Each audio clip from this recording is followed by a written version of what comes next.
When God begins to help you, one of the ways you will know is the quality of your association. Either he makes those around you to become mighty, or he brings you to the company of the mighty. That's why both Gentiles come and kings come. It's a sign that you have risen. Because when you see them come, it means there's brightness coming out of you. They don't care what your face looks like. Gentiles, come to your light. Kings, come to the brightness of your rising. So when kings come, it's a sign that you are risen. And so one of the ways God will make you fruitful is your relationship. A point comes in your life where even if you are overpowered by warfare, you know more than 5 people that you can call. If they don't have the stature to speak and it happens, you'll be rest assured that they won't sleep until you are aware. You are a fruitful man. They can hold hands and pray even if it's 10 years. They won't give themselves rest until you are delivered. How did Peter come out?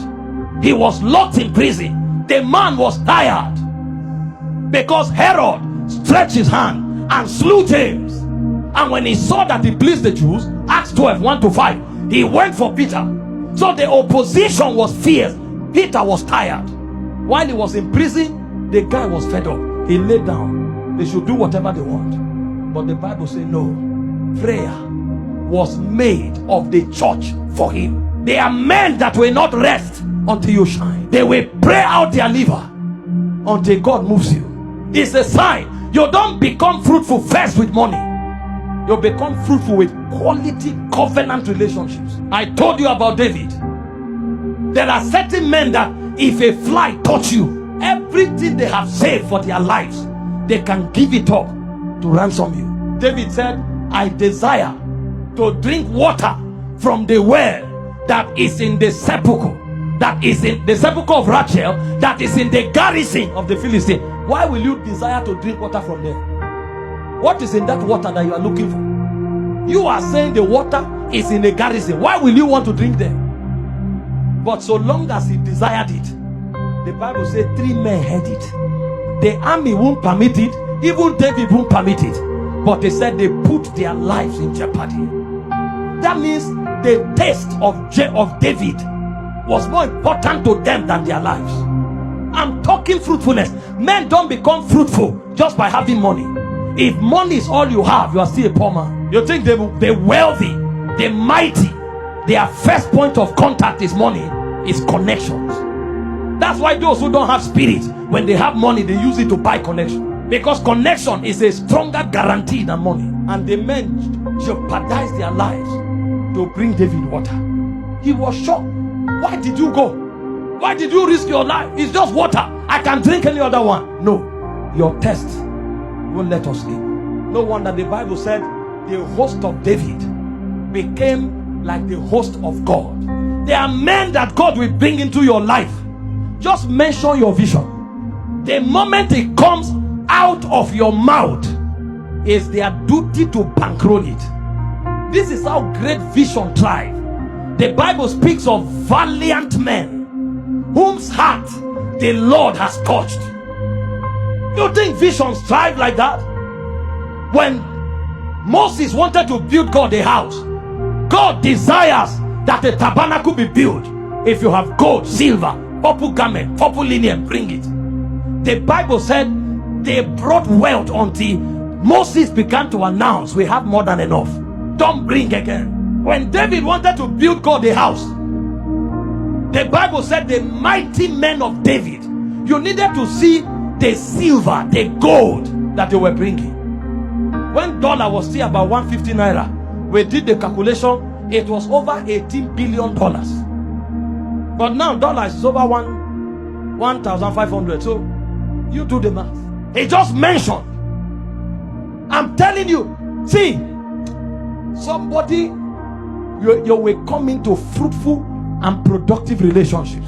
It's not this one that people are gossiping you, envying you everywhere.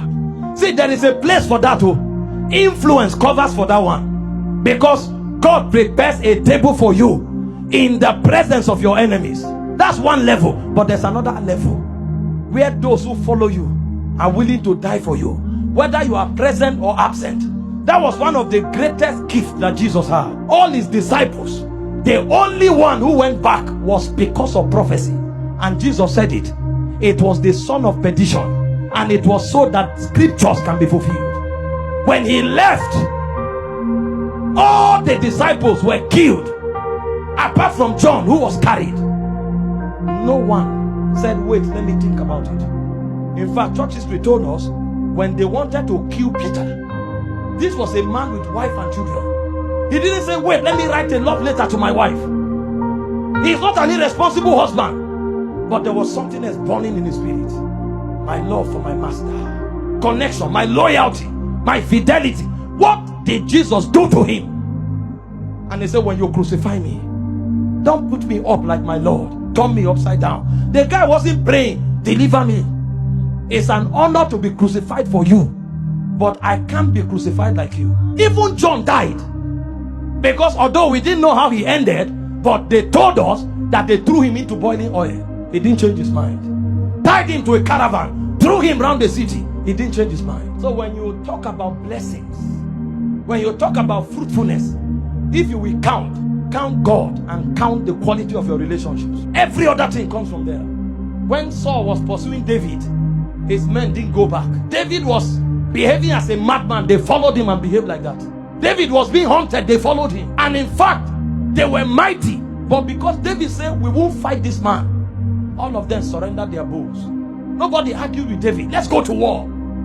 The loyalty was intact. One of those occasions when David came to tear the skirt of Saul, Abishai said, I will strike once. I won't strike him twice. He won't come alive. Once. So they had such men. Hope you know, David killed one giant. 4 of his men killed 4 other giants. Because Goliath had 4 brothers. There were 5 giants of Gath. So he was not the only giant killer. There were other giant killers. In fact, when David was old, the Bible said he went to war. And one of Goliath's nephew, who had also grown to become a giant, came with a spear that weighed 300 shekels to slaughter David. Ishnobal was the name of the giant. And the Bible said one of his mighty men, oh my God, the guy entered the battle. When he saw that David was weak, Abishai entered the battle and he pushed David aside, wielded the sword. When he slew the giant, he turned to David and said, from today you will not go to battle again, else the light of God in Israel goes out. We will fight your battles. We will fight. I'm talking about fruitfulness, that men will rise and tell you, sir, we will fight your battles. That's the meaning of our lives. This is how warriors rise in this kingdom. When David was in Gilgal, the Bible said mighty men came to him. You needed to see their description.